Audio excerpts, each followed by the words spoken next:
Sir ఇప్పుడు మీరు చూస్తున్న ట్రాఫిక్ ఉల్లంఘనలు ఏంటి సార్? అంటే ప్రధానంగా మీరు ఫేస్ చేస్తున్న ట్రాఫిక్ ఉల్లంఘన మెయిన్గా ఇప్పుడు హెల్మెట్ వేరింగ్ అనేది ఆటోమేటిక్గా ఒక 80-85% కంట్రోల్ అయ్యింది, పెట్టుకుంటున్నారు.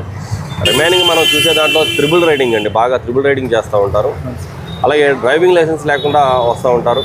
అలాగే ఓవర్ స్పీడ్ చూస్తూ ఉంటాం. యూత్లో చూసినట్టు ఇంకా రాంగ్ పార్కింగ్, అలాగే ప్రమాదాలను బారిన పడే కారణాలు ఏంటంటే మెయిన్గా ఓవర్ స్పీడ్ అండి. రెండు హైవేస్లో చూసుకున్నట్టు కనుక రాంగ్ పార్కింగ్, డేంజరస్ పార్కింగ్ పెట్టేసి నిద్రపోతూ ఉంటారు, వెనకాల వచ్చి వెహికల్స్ కొడుతూ ఉంటారు.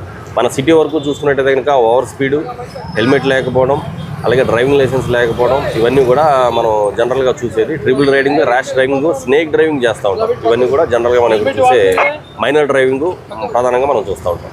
సార్ ఇప్పుడు కెమెరాల ద్వారా ఎంతవరకు ట్రాఫిక్ ఉల్లంఘనలు అంటే చేయగలుగుతున్నారు? మనము ఫిజికల్గా పోలీస్ వారు వెహికల్ చెకింగ్ ద్వారా వెహికల్స్ ఆపి వేస్తేనే మనకు ఫైన్ పడుతుందని మనం చాలామంది అనుకుంటూ ఉంటారు. అది అయిపోయింది. ఇప్పుడంతా కూడా విజయవాడ సిటీలో ఉన్న జంక్షన్స్ అన్నీ కూడా కెమెరాస్, మన ఆనరబుల్ రెస్పెక్టెడ్ సిపి గారు అన్ని జంక్షన్స్ అన్నీ కూడా కెమెరాస్ పెట్టడం జరిగింది. ఆ కెమెరాస్తో కూడా ప్రతి ఎక్కడ వైలేషన్స్ ఉన్నా సరే ప్రతిదీ కూడా అన్నీ కూడా ఐడెంటిఫై చేసి చలానాస్ ఆన్లైన్లో వేయడం జరుగుతుంది. మన ఫోన్లో కూడా చెక్ చేసుకోవచ్చు.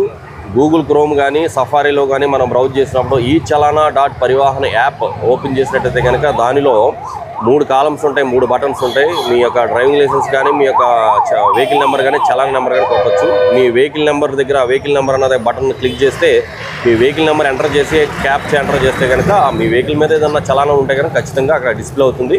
మీరు అక్కడే పేనో ఉంటుంది, పేనో కూడా చేసుకోవచ్చు. ఇంకోటి చెప్తున్నాము, ఈ చలానా పరివాహన్ గవర్నమెంట్ యాప్ తప్ప, గవర్నమెంట్ వెబ్ అప్లికేషన్ తప్ప వేరే ఎవరెవరో పంపించిన అప్లికేషన్స్ క్లిక్ చేసి అనవసరంగా సైబర్ క్రైమ్ పాల్ అయితే అవ్వద్దు అని అందరికి కూడా వార్నింగ్ చేయడం జరుగుతుంది.